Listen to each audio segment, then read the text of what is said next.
O que nós conhecemos hoje como TDAH, transtorno do déficit de atenção com hiperatividade, é descrito desde o século XIX e de lá para cá já recebeu vários nomes, como lesão cerebral mínima, disfunção cerebral mínima, disritmia, hiperatividade, e hoje nós conhecemos só como TDAH. O TDAH é a causa mais comum de encaminhamento de crianças e adolescentes para serviços especializados. E vários estudos epidemiológicos, inclusive realizados no Brasil, mostram que 1 em cada 20 crianças é portadora do transtorno.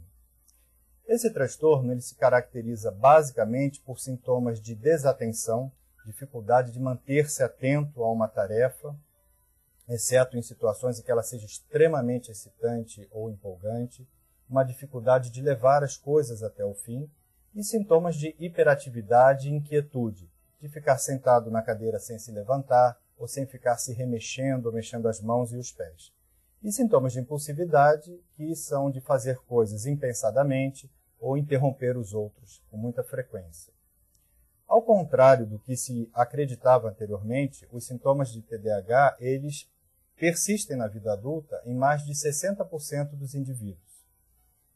Uma coisa muito importante quando se fala de TDAH é também abordar alguns mitos sobre o transtorno que nós frequentemente nos deparamos. O primeiro é de que ele só ocorre em crianças e adolescentes, o que não é verdade, de que ele só acomete o sexo masculino, o que também não é verdade, e de que os portadores de TDAH necessariamente têm um mau desempenho escolar. Isso também não é uma verdade. Um último mito que é muito importante é dizer que o tratamento é exclusivamente medicamentoso. Embora a medicação seja necessária, como nós veremos adiante, muito frequentemente é necessário intervir junto ao próprio paciente, junto à sua família e também junto à escola. À medida que a ciência foi avançando, a causa de inúmeras doenças foi sendo melhor compreendida pela medicina. No caso específico do TDAH, os estudos científicos mais modernos mostram que existe uma grande influência genética no aparecimento do transtorno. E esses genes que estariam envolvidos com o TDAH fariam com que determinadas regiões do sistema nervoso, do cérebro, funcionassem de forma diferente nesses indivíduos. O TDAH ele não é secundário à forma como as crianças são educadas, a uma falta de limites imposta pelos pais ou qualquer outro fator externo. É uma doença principalmente neurobiológica. Por que é importante saber se uma criança tem ou não TDAH? Por que é que é preciso fazer o diagnóstico?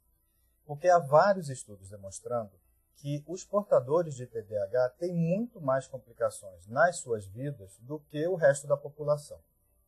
As crianças com TDAH e os adolescentes, eles têm mais acidentes do que os demais. Quando esses acidentes ocorrem, eles tendem a ser mais graves. Quando nós vamos avaliar um adulto que teve TDAH ao longo de toda a sua vida, nós observamos que ele tem menos anos de escolaridade completados, eles têm maior incidência de divórcio, eles têm maior índice de demissões, eles têm maior incidência de uso de drogas e de álcool, e eles têm muito mais depressão, ansiedade e vários outros transtornos. Ou seja, o TDAH não é um transtorno benigno que não causa consequências mais sérias na vida do indivíduo.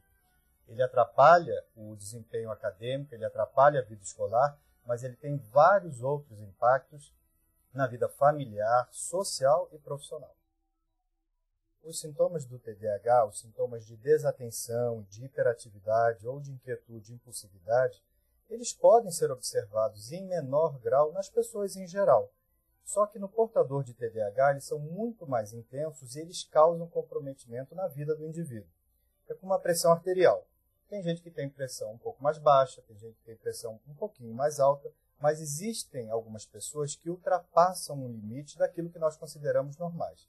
Essas pessoas são portadoras de uma doença e elas devem ser tratadas, porque quando é ultrapassado esse limite de pressão arterial, elas têm várias complicações médicas e que têm consequências muito ruins na sua vida. Exatamente como ocorre no TDAH. Os professores, frequentemente, eles identificam mais cedo do que os pais os sintomas de TDAH.